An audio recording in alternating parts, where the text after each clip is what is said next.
My name is Carly Sippings, and today I'm going to walk you through each of the steps to getting a job and how to ace each step so that you can get the job that you want. Not many materials are needed in this instruction. However, you will need a computer to type up the resume and cover letter, as well as professional clothing for the interview, and most importantly, through it all, your confidence. Warning, there is risk of rejection. No matter how successful you are at each step, the company may decide to choose somebody else for that position. But remember, rejection is not failure, so keep trying and don't give up.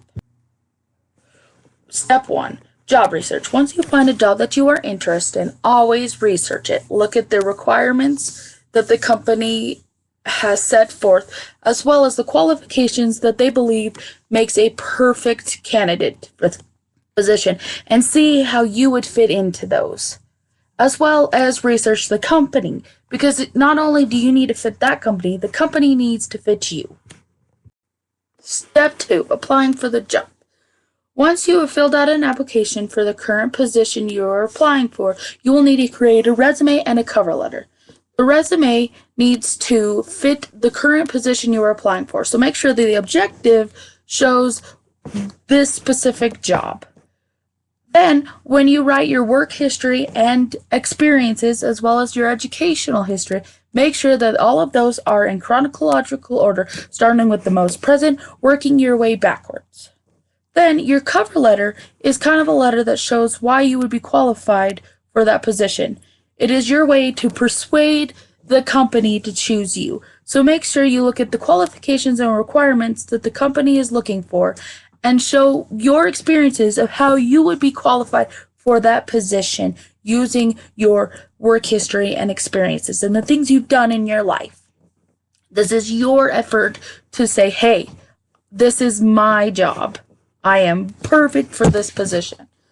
Both the resume and the cover letter needs to be grammatically correct. So make sure that there is no typos, no errors, no missteps or anything, because that looks bad if there is.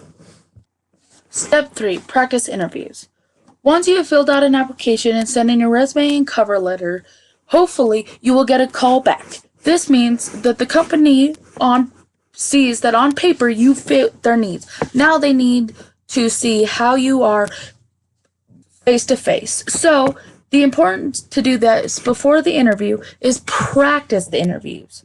Practicing an interview with a friend or family member will help you get out your nerves, figure out how to answer things, how your pose works, and everything. So it gets out all the kinks so that when you go in the interview, you are interview ready and can be successful. So make sure that your family member or friend or whoever you choose to practice the interviews with asks questions that are most interview asked questions, so that you can get to know how you would answer those specific interview questions.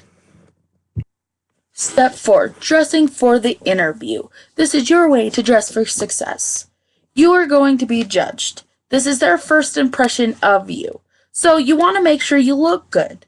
So dress professionally.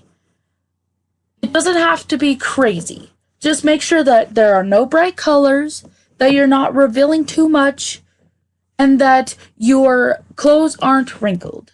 I would suggest a formal blouse for women, as well as either dress slacks or a dress skirt that is long enough that it's not showing anything. Men, I would suggest a professional dress shirt, as well as slacks and dress shoes. This way, you are showing your personality, but also showing the company that you can be professional, that you're not going to stand out crazy, and that you can be a well fit to the company. Step 5. The interview. First, go in there with confidence.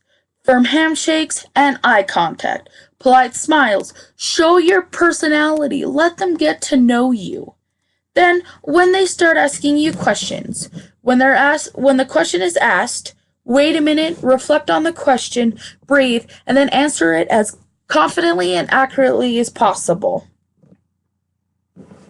Then, at the end, you will be asked if there's any questions you have for them. Make sure you have questions. Make sure that the questions are assessing how well you would fit into the company, because this shows that you've done research for the job, that you are very intended on having this position. Because the interview is not only for the company to get to know you in this position, but it's also for you to see if the company is right for you.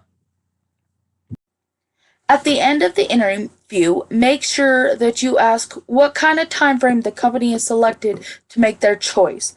Ask them how they are going to notify the person that they have selected for the position, and if they are going to notify those that they have not got the position. So that way you know what kind of time frame to wait.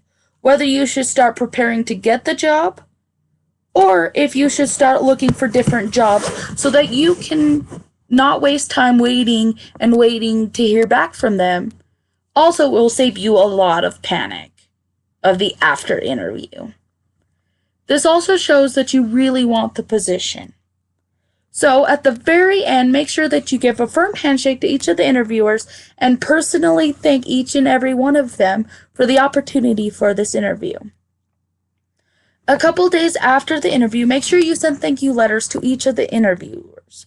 This is a great sign of gratitude, shows the company that you were still really eager and interested in the position, but it also puts you back on their radar and is a great way to recap why you would be qualified for that position.